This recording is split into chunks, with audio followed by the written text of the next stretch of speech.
Okay, let's look for the next scene.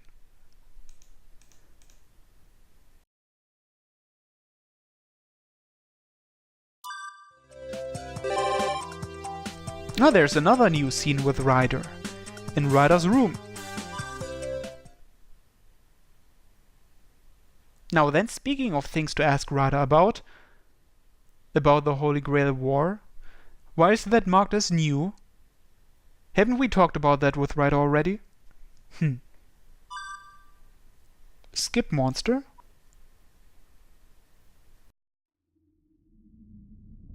The violet snake laps up the blood. 3 a.m. Tonight, another one-sided slaughter has begun. As always, the stage is empty. Myanmar's residents are fast asleep in their homes. The means change from one moment to the next. Skewered by enormous nail-like daggers, hanged from the street lights, crushed by coiling chains. Occasionally, she goes too far and tears them to pieces. On a whim, she catches one in her hand and crushes its head. There are a great variety of methods. Emulating a comic she recently read, she lifts a large vehicle and flattens them beneath it. By chance, there just happened to be one at a nearby construction site.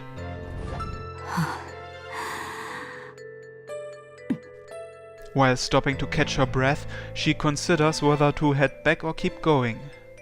Her objective, if she remembers correctly, is to investigate this anomaly. The restarted Holy Grail War. In order to seek out the cause behind it, she's been running rampant through the streets at night. Her efforts yield some limited success. Another servant has been keeping watch in Shinto, but has never found any clues. However, there's one major difference between her and the other servants. The monsters prowling the city at night. No one should have noticed them until the final day, but she had perceived them right from the start. To root out whatever was behind them, she would sneak out of the house by herself and continue her investigation one corpse at a time. There's no particular emotion driving her. When doing something out of no special interest, her body moves on its own. She becomes a machine without feeling, carrying out a predetermined task. Thus, she finds these moonlit hunts neither intriguing nor tedious, instead classifying it as an ordinary chore. A fruitless, unending endeavor. A task neither boring nor exciting, she will attempt it again and again until it yields results. Nevertheless, since when did the hunt itself become the anomaly, she wondered.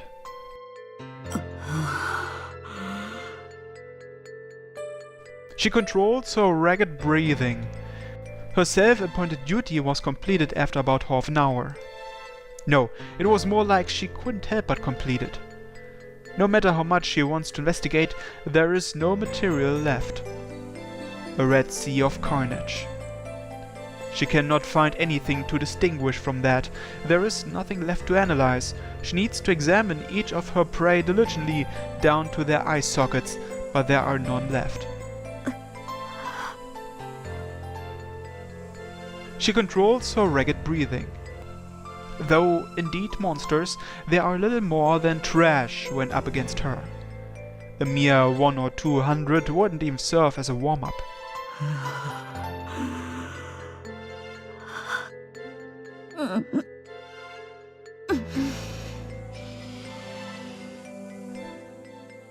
And yet, she controls her ragged breathing.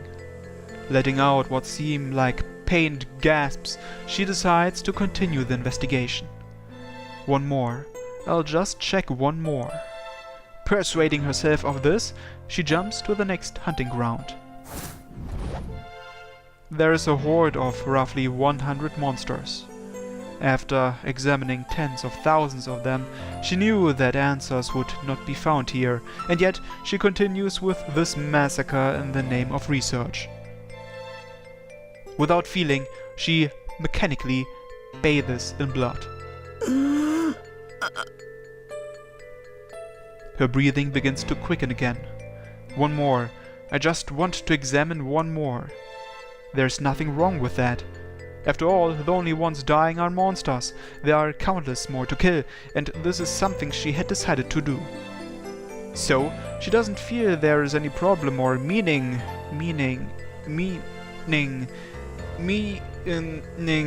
in what she's doing. After all, they are the bad ones. If they didn't want to be killed, then they shouldn't have appeared. And yet they gush out in huge numbers like insects, forcing her to take them on. She wants to be left alone, but she has no choice other than to oppose them. That's right. In the very beginning, she really didn't want to do this. But there were other things that were more important. That's why she kept to her role. Still, because it was just too unpleasant, she decided to become something unlike a living creature when she worked, a simple trap that kills people. Medusa? どこに行ったの? もう戻ってくる時間でしょ? She heard that after one of her countless tasks. ほら、早く出てきなさい。私が素敵な贈り物をいただいたのよ。今日は特別にあなたにも分けてあげるわ。As always, she became a trap for the humans that tried to take away her sisters by force. 嫌な匂いね。メドゥーサ、そこにいるの? They were not petrified. Those bodies were. メデューサ。あなた、そこで何をしているの? The hunched figure, slurping blood maybe, flinched. I don't want to remember. Back then. Her sister's eyes, which always radiated with joy, turned stark white with fear towards her.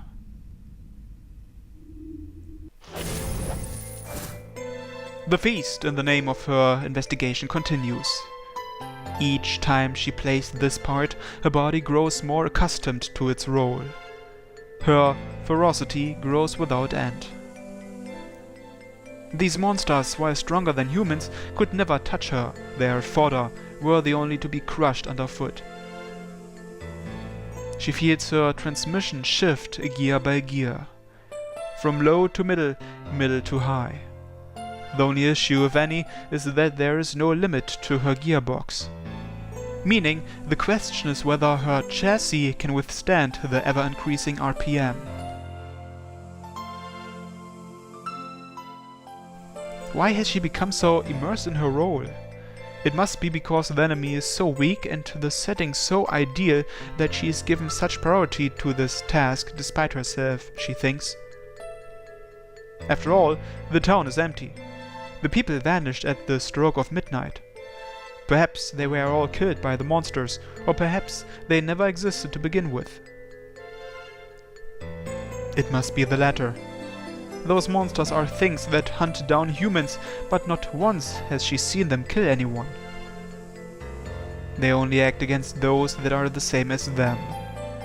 These monsters only feel interest or hatred towards their fellow monsters. Hence, she's taken by surprise. With the monsters present, she thought there wouldn't be any people around. So, when a young woman appears, wandering aimlessly into the park, though she knew it was human with a single glance, she slices through the woman without any hesitation. Her regret and confusion fade immediately. This was always a ghost town. So what if a human wandered in by mistake? Even if she didn't kill her, the monsters surely would have. So it is fine. That was a trivial, inconsequential mistake that won't happen again, she thinks with a sigh. よくはないわ。あなたがどのような生き物で、これがどのような状況であろうとも。あなたは人を殺したのよ。The dead woman's mouth proclaims her sin with a voice like a song.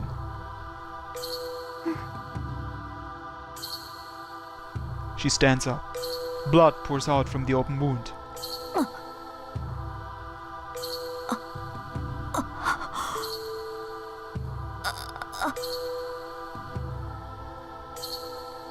She clutches her throat. Her ragged breaths beg for oxygen. The sight makes her dizzy with vertigo. Ah, what a sweet smell! The delicious red essence of life which she couldn't find no matter where she looked or how many monsters she killed. こらえが効かないのね。我慢できないのなら、どうぞ好きにして結構よ。だって、そうしたくて真っ先に人間である私に襲いかかったのでしょ。That voice pierces her heart. That's right, there is still a flood of monsters. And yet, she ignored those which are her objects of investigation and hurled her dagger at the girl. She shakes her head in denial. Her dirty hair sways like snakes. Desperately. She objects, claiming it was an accident, completely outside of her duty. 別の役割。あなたも異常を解明したいというの。大した疑問ね。あなたはこれっぽっちも町のことなんて考えていないくせに。Her heart is sliced through, its contents exposed. That's right, she doesn't give a damn about the peace of the city. This investigation is carried out only for the sake of her master. ああ、立派なサーバントね。けど、これは本当に彼女のためになるのかしら。The air turns to poison. The woman approaches her step by step. Not with her legs, but her words. Approaching not her body, but her heart. She's trying to knock down the last pillar remaining in her broken self. 何日も繰り返して、いい加減疲れたでしょ。ここで楽にしてあげる。正直、見ている私も飽き飽きしてきたところだし。She throws her dagger towards the flapping lips. Her aim is perfect. It skewers the girl's tongue and splatters even more of her blood. But even then... 認めなさい、メドゥーサ。あなたは、本当は恨んでいる。A grudge against humans. あなたは、本当は楽しんでいる。Enjoying killing people. あなたは、単に、Don't need a reason at all. 大切だという彼女以上に、こっちの方が大切なのよ。The girl is still standing. The purple snakes are gradually blackened by her gushing blood. 機械に徹したところで奪った命の重さは変わらない。目を伏せたところで亡くなった命は消え去らない。蓋を閉めたまま生きていたらいつか自分の中身さえ間違えてしまう。